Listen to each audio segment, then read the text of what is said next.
وہی اول، وہی آخر ہے، وہی ظاہر ہے، وہی باطن ہے، اور ہر چیز کا خوب علم رکھنے والا ہے۔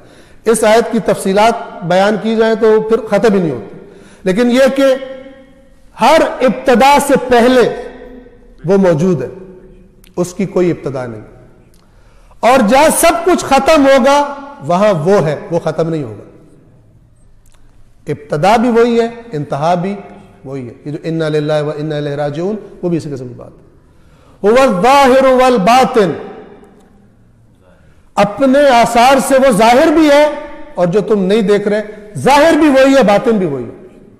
اس کے علاوہ کوئی دوسرا نہیں ہے اس جیسا کہ وہ قریدے تو بیچ میں سے دو نکل آئے، نہیں۔ معصومین نے فرمایا، اپنے صحابی کو خطاب کر کے فرمایا کہ دیکھ، اگر دو خدا ہوتے تو دوسرے کے بھی رسول تمہارے پاس آیا کرتے، لیکن جنہوں نے بھی رسالت کہی ہے اسی ایک کا نمائندہ اپنے آپ کو بتایا۔ کبھی تم نے نہیں سنا کہ دو آگے اور کہا ایک دوسرا اللہ بھی ہے، میں اس کا رسول ہوں، نہ، ایک ہی اللہ کے رسول آتے۔ وہی اول اور وہی آخر، وہی نیز وہی ظاہر اور وہی باطن ہے، اور وہ ہر چیز کا خوب علم رکھنے والا ہے۔ وہی ہے، اب یہ وہی ہے کو نہ بھولے، هو الذی، یاد رکھیں یہ عربی کا جو لفظ ہے نا، هو الذی، یہ تاکید ہے کہ وہی ہے اور کوئی نہیں ہے۔ وہی ہے جس نے آسمانوں اور زمین کو 6 دنوں میں، یعنی 6 مرحلوں میں خلق کیا، اور پھر عرش پر مستقر ہوا۔ یہ متشابہات میں سے ہے کہ جس میں سے اللہ کہتا ہے جن کا دل ٹیڑھا وہ عجیب عجیب کرتے ہیں، متشابہات۔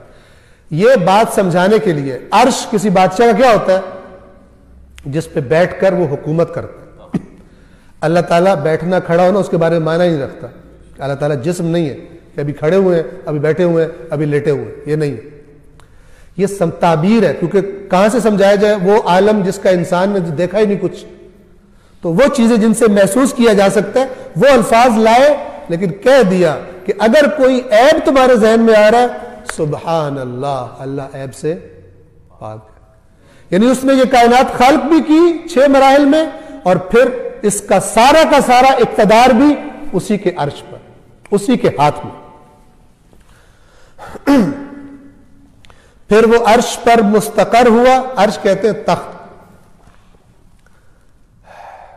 اور دنیا میں بھی استعمال ہوتا ہے، فلان بادشاہ کا تخت الٹا گیا، اس کا مطلب کیا ہوتا ہے؟ کوئی وہاں پہ گیا اور اس کا تخت الٹا دیا؟ نہ، اس کا اقتدار ختم ہو گیا۔ عرش سے مراد یہ کنایا ہوتا ہے۔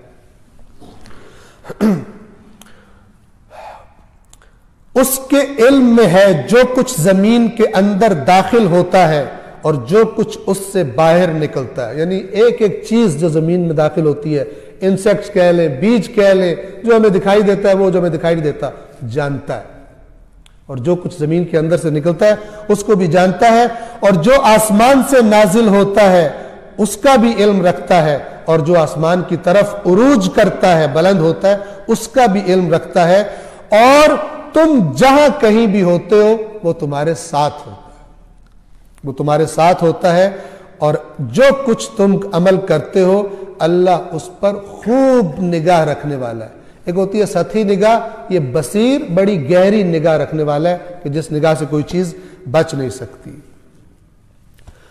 آسمانوں اور زمین کی سلطنت اسی کی ہے۔ ابھی 2 آیتیں پہلے یہی بات کی تھی، پھر اللہ اتنی تاکید کر رہا ہے کہ آسمانوں اور زمین کی سلطنت اسی کی ہے، اور تمام امور اسی کی طرف پلٹائے جائیں گے۔